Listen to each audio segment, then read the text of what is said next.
What is up, guys? This is Logan, also known as LRXC on Pokemon Showdown, and we got some round 2 action. This is Sandhole versus Endil.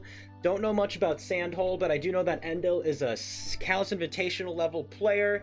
Made it out of play-ins 2 years ago. Very good at ADV. Brings more standardish stuff from what I recall. Yeah, both of these players are 1-0. Let's see how this goes. I'm a little bit behind on this one, so we're going to use some quick turns. Skarm comes in on the Agilagros turn 1, revealing its agility. Clicks Earthquake on the Skarmory. That was a misclick. Celebi comes in. Magneton comes in on the spikes. All right, that makes sense with Agilagros. Thunderbolt only does 72? That is a bulky, not special attack invested Magneton. Let's see how that fares here. In comes Moltres. That's going to be threatened out. No fire resistance right now, and Magneton goes down. So Skarm gets 2 spikes. I mean, that's a win for Skarm versus Magneton. Milo in on Moltres, a Milo Celebi, Agilagros combo. That is interesting. Milo Celebi, a really good defensive core on offense and defense, but kind of gives up momentum pretty quickly. Let's see what Sandhole does about this Jirachi. It's Toxic Jirachi. It is Toxic Jirachi. Metagross comes out of this. Is it going to get burnt? No Stringgrave's burn, and Earthquake does a lot to that Jirachi. Endil might just want to go out into Moltres here. Here comes Wish on the Agility. That's not what Endil wanted to see, except it is probably going to be Protect as the last move, so this is very fine for Jirachi. Metagross is going to click Earthquake again. Here we go. What does Endil do about this Metagross? Earthquakes again. Here comes Jirachi, going to fish for a Fire Punch burn. Doesn't get it. Okay, can this Metagross click Rock Slide on a Moltres coming in? What's gonna happen? Let's see. Earthquake, down goes Jirachi. Alright, what's the answer to this Metagross? It's Flygon, that makes sense. Earthquake's gonna take this Metagross out. Here comes Boom! Down goes Flygon. That's an advantageous position for Sandhole. Milo Celebi versus these 3 in the back? Wow, Sandhole might have an upset here. Also, the Sharkinator on Discord, I guess. Here comes Recover from Milotic. How does Endil break Milotic? Has to be a Boom Gengar, right? In comes Celebi. In on a T-Bolt. Alright, Celebi's threatening Psychic, threatening Leech Seed. T-Tar would come in on Psychic or something like. Here comes Moltres. In on a sub. It's sub Celebi. This is probably going to sub pass to a physical breaker, I guess. Is this Hypnosis Milotic then? Here comes Sub Recover. In on a Roar. Alright, I mean, that was perfect for Celebi. Back to full. Here comes Gyarados. Yep. Sub pass into DD Gyarados makes a lot of sense. Here comes Gengar. Might not drop to an Hidden Power Flying. I think it's actually likely to not drop to a Hidden Power Flying here. Yep, Gengar takes it. T-Bolt destroys that Gyarados. And in comes Heracross. Okay, Moltres is still kind of looking like a threat, even with the Milotic. Here comes T-Tar. Oh! In on a Rock Slide, try to predict that Moltres coming in. Gengar staying alive to get some damage later. Moltres back in on a Heracross. Wow, great pivoting from Endil is trying to make this work. And we are still not caught up. Flamethrower kills the Heracross. What? Okay, here comes Milotic. Milotic's going to try to 1v1 the world here. Can Endil break through this Milotic? In comes T-Tar. In on the Hypnosis. It's Hypnosis Milotic. Like I said, pretty cool on physical offense. Heracross is interesting here. Here comes Recover. Why aren't we just clicking Surf? I guess we were afraid of Gengar. I mean, Moltres and Gengar, I guess, could Revenge. You could have gone Gengar, Revenge with Moltres. Uh-oh, here comes the Wake Up. In on the Crunch. Any Spadef drops? No Spadef drops. I think this is over. I think this is a Surf. Destiny Bond Gengar!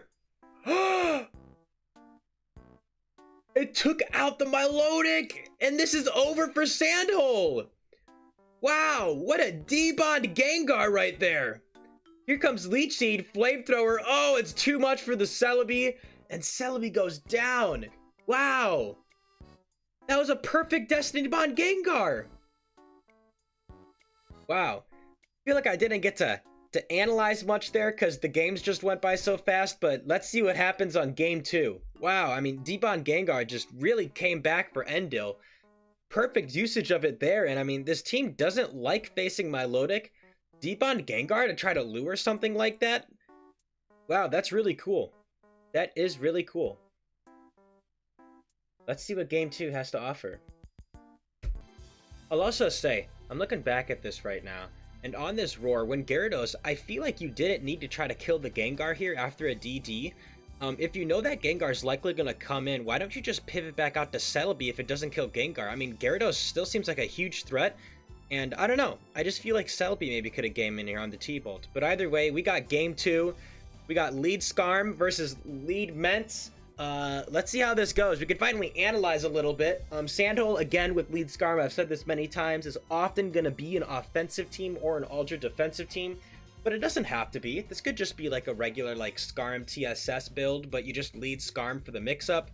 In comes Jirachi on the lead Ments. Skarm sets up spikes. Did Endil lead Ments last time? No, they didn't. This is a different team. What's going to come in on Jirachi? All right, gotta hope that this Jirachi is in Fire Punch HP Grass, which is not uncommon. Okay, it's either hiding the HP Grass or doesn't feel like showing it. Endil bringing out the rare Cloyster. Cloyster pretty good into mag builds because you can't trap Cloyster with Magneton. Here comes Spikes, threatening Boom. I don't think you're gonna boom that early. Blissey into Blissey safe. In on a T-Bolt, reveals T-Bolt from this Blissey. That means that there's probably likely some Suicune weak pokes in the back because you want Seismic Toss Thunderbolt or Calm Mind Thunderbolt. And we got 4 of the TSS5 from Sandhole. All right, let's see what Endil does here. Goes out into Swampert, makes sense. We see no... Oh, we do see leftovers. It's DD leftovers Tar. I doubt it's HP Grass. This is forced out. In comes Blissey. In on an Earthquake that does a good chunk to Blissey, and we are back up to speed. Blissey probably wants the soft build here, but has to be wary of this Swampert having Focus Punch. This seems like an oddly offensive team from Endil. Cloyster is such an interesting pick here over Magneton. I wonder what the philosophy is here. I've always wanted to try some Cloyster builds. Okay, here comes Roar. It's Roarpert. Roar to facilitate the spikes that Cloyster's laying down. Pretty cool. I feel like you don't see Roarpert as much these days. Maybe it's because, I mean, Offpert's just so popular. You got Cursepert that's getting popular. I feel like I'm not seeing as much Roarpert as I usually would. And it's roaring again, and T-Tar's taking more and more spikes chip. Endo's making the right plays. Is Sandhill going to get greedy? Does Endil surf here? Yep. I mean, I feel like you still just got to switch out, but Endil is sequencing this perfectly, making Sandhill think, okay, well, if Endil's just going to roar out, I might as well get some damage on it, but Endil takes advantage of that. Takes a lot from that Earthquake because of the crit, 44%, but Sandhill is not liking the fact that their DD Tyranitar, a main Wincon, a main Breaker, is now at 15% and is going to die to anything once it switches into that Spikes. So do you just get some chip on the Swampert right now, or do you switch out? Here comes Gengar. All right, we got the TSS5. Gengar's in on the Swampert, threatening Hidden Power Grass or Giga Drain. I think that's pretty likely. Here comes Protect to Scout. Instead, we see a Wisp. Okay, unlikely to be Hidden Power Grass, I'd argue right now. What wants to take a Wisp? Is Endil just going to go to Blissey? Do we get the Boom here? We don't see the Boom. If it has Boom, maybe it should have clicked it on that Blissey switch. I think Gengar is enough of a threat where you don't want to necessarily boom the Blissey. You don't really have to. Here comes Claydol to try to get a free spin. Does Endil reveal a Gengar in the back? I don't think it wouldn't make no sense. But I think these spikes are going to get off. Yep, here comes the Rapid Spin. Claydol eats an Ice Beam for it and a crit. Unfortunate for Sandhole. Let's see how Sandhole finds a way to maneuver out of this. So this is TSS plus Claydol. Usually you'll see Starmie here. That's called the Beer Lover 6. Yep, there is a... Wow! Perfect positioning from Endil. Sandhill says, alright, you don't have a Claydol if you didn't go it on the spin. Pivots to Gengar on the low health Claydol when Claydol really wants to boom and get rid of that Blissey. Wow, that was perfect from Endil. A perfect switch. We're seeing some expert play here. I don't even think Sandhill is playing bad. I just think Endil's playing better. Here comes Gengar on the toss. What is Sandhill's way that they win? We see it's Wish Bliss. You gotta somehow, some way, wish into that T-Tar, but every single time Blissey clicks Wish, whatever's on the field isn't gonna let T-Tar just come in for free.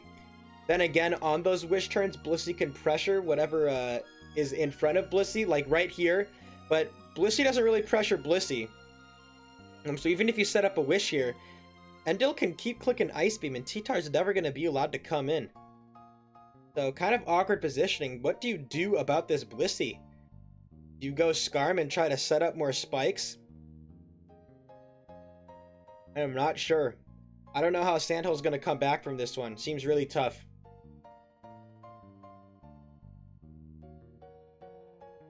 Endil is thinking now. Endo's thinking, I mean, I feel like you can just... I mean, I don't know. I feel like you can click Ice Beam or Thunderbolt. I feel like Blissy's in a fine spot here. It's more so what a Sandhill would want to do in this slot. Endil's team really wants to boom on Blissey with Gengar or Cloyster. Okay, here comes, yep, Softbolt on the T-Bolt. Seeing what Sandhill wants to do. Endil's team doesn't love switching in on Blissey. Here comes Sing. It's Sing Blissey. Wow, that's cool. So that gives Endil a safe switch into something. Does Sandhill anticipate that and switch out Blissey themselves? Yep, Endil tries to call Sandhill switching out into something so that something doesn't come in for free, whatever that is. Endil's just going to softboil. Blissey could wake up and just clicks Wish. Is Endil going to click Sing here? Are they going to go for the Ice Beam so that T-Tar doesn't come in for free? Does Sandhill just try to heal T-Tar up right now? No, we're going to see Skarm in on the Seismic Toss. Endil not letting that T-Tar come in, but now we're going to see more spikes come out. But Endil can just Sing it. Sing Blissey is such a threat because you get something physical that comes in to threaten that Blissey, and then all of a sudden, they're asleep and they can't do anything. Is this the rare Rapid Spin Cloyster? No, looks like Cloyster's just setting up spikes. You pretty much never see spin on Cloyster these days because spikes plus spin Cloyster. Cloyster doesn't really get a lot of opportunities to spin, but I mean, this would definitely be one unless T-Tar comes in on a spin right now. I don't know what that was about. I don't know if Sandhill knew that 2 spikes killed the T-Tar. I'm assuming that they might have not known that. It is Spin Cloyster. Ha! That's so funny. It was Spin Cloyster. It's Spike Spin Cloyster. I assume this Jirachi has Wish to kind of help Cloyster stay a bit healthier. But yeah. Here comes Boom on the Skarm. Okay, just getting rid of that Cloyster. It has all the spikes up. And now it's just going to lay the hurt on this team. We're going to see a Calm Mind here. No, it's Fire Punch. Let's see if there was an unrevealed Hidden Power Grass with that Jirachi. I doubt there was an unrevealed Hidden Power Grass. And I'm wrong. Endil saving that for the perfect moment, knowing, you know what? I don't think I want to reveal it right now. And it makes sense too, because the Swapper could have just clicked Protect on it. Endil is playing a masterclass of a game right now. With a really cool team, honestly. Fire Punch, HP Grass, Jirachi, plus a Cloyster. Spin Cloyster. The spikes pressure is there. Jirachi just threatens the Skarm with Fire Punch. Skarm is going to go down. Here comes Spikes. Fire Punch again. Do we get a Serene Grace burn? No. Roar comes out. In comes Swampert. Here comes Blissey on a Roar. Skarm comes back in. We see Gengar on a Toxic. Oh my gosh, it's over. Click Boom on the Blissey right now. Nope, here it goes. Clicks Boom. This is over. Endil revenges the Skarm with Fire Punch. What a game. What a game. I mean, Endil just put on a masterclass. Just total destruction. Absolute destruction. And, yeah. This dude's good at ADV.